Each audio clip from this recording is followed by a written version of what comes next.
On the 13th of October 2021, the Prime Minister of India launched a plan to raise India's competitive index and match the manufacturing power of China. He named it Gati Shakti, the strength of speed. A $1.2 trillion plan that will enhance India's image as a global manufacturing hub. How will this be achieved? It's the story of Gati Shakti. As the name indicates, the aim is to fast-track India's growth and attract multinational corporations, especially in the fields of technology, electronics, automobiles, and textiles. If you look at any survey, you will find that China is on the top. It truly is the world's factory. But the way things have shaped up, especially the ongoing US-China trade war, Beijing's abysmal human rights record, and its heavy-handed business tactics, this has led to a rethink in many countries. They no longer want to do business with China. They are looking for new terrains to invest in.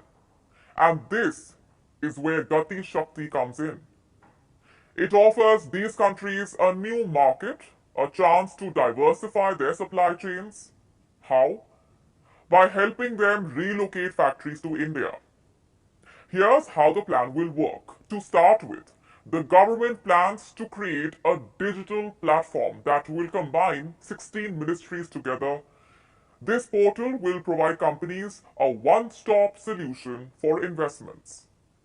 They can use it to view project details, estimate the cost of investment, seek government approval, or get certified swiftly. Which ministries will this portal combine? Railways, civil aviation, shipping, road transport, petroleum, textiles, and food processing, to name a few.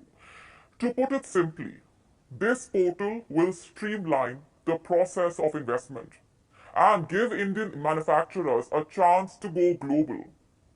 It will provide all available data for future projects, the cost, the labor, the investors, the factories, the material, all of it. How will this benefit India? It will remove the role of middlemen and make the investment process transparent. It will also help fast-track pending projects. I have some numbers to share here. In May this year, India had a total of 1,568 projects, out of which 721 projects were delayed and over 423 ran over the original cost of implementation. Why the delay? According to official data, 40% were delayed due to land acquisition, 35% due to clearances, 15% due to verifications.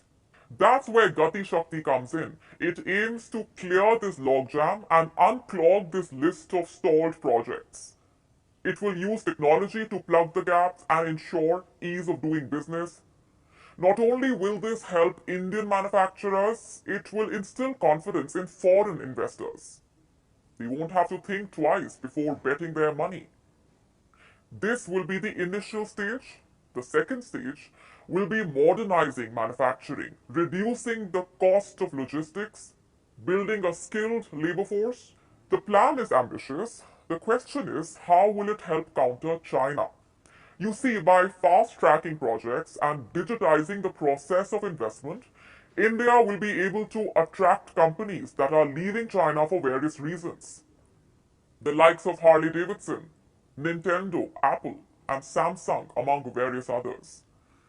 And there is ample evidence to prove that these brands have started to move. They want to relocate their factories and reroute their investments nearby. Namely countries like Malaysia, Thailand, Vietnam, and India. India has a slight advantage over these countries when it comes to absorbing new projects. India has a pool of English-speaking workers, a better production capability, an attractive investment climate, and plenty of land to build new factories. The companies relocating are aware of this, which is why they are more willing to place their bets on India.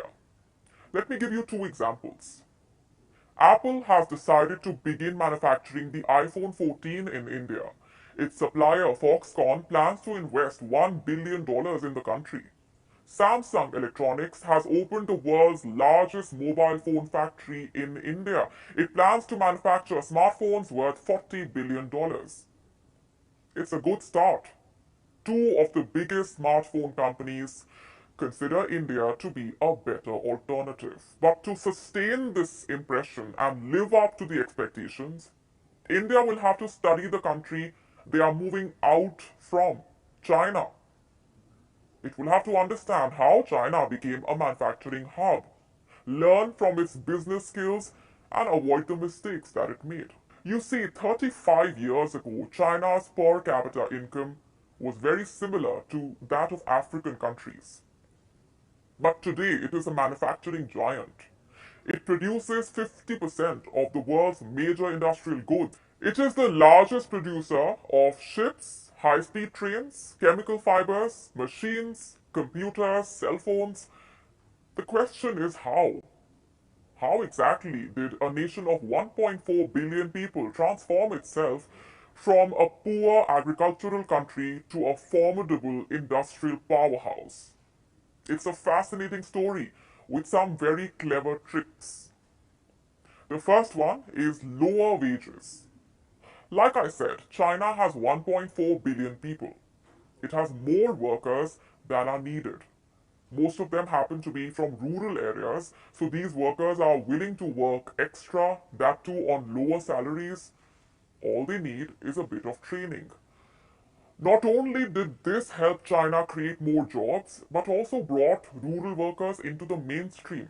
This created a huge and cheap labor pool, which helped to produce in bulk and produce it quickly. The second trick China used is lower compliance. It did not play by the rules of its investors. It did not abide by their guidelines. It showed little regard for labor laws. This may have given China a competitive edge, but investors now want to move out. The positive factors behind China's growth include the maintenance of political stability, the focus on grassroots, bottom-up reforms, promotion of rural industries, getting machinery in return for manufactured goods, providing enormous government support for infrastructure build-up. All these factors help China sustain its status of a manufacturing hub. You've got to give it to China. It did set up a good business ecosystem, only that it failed to play by the rules. It tried to overextend its boundaries in a way. It tried to ill-treat not just its people, but also the investors giving their money. This explains why manufacturing in China is dying a slow death.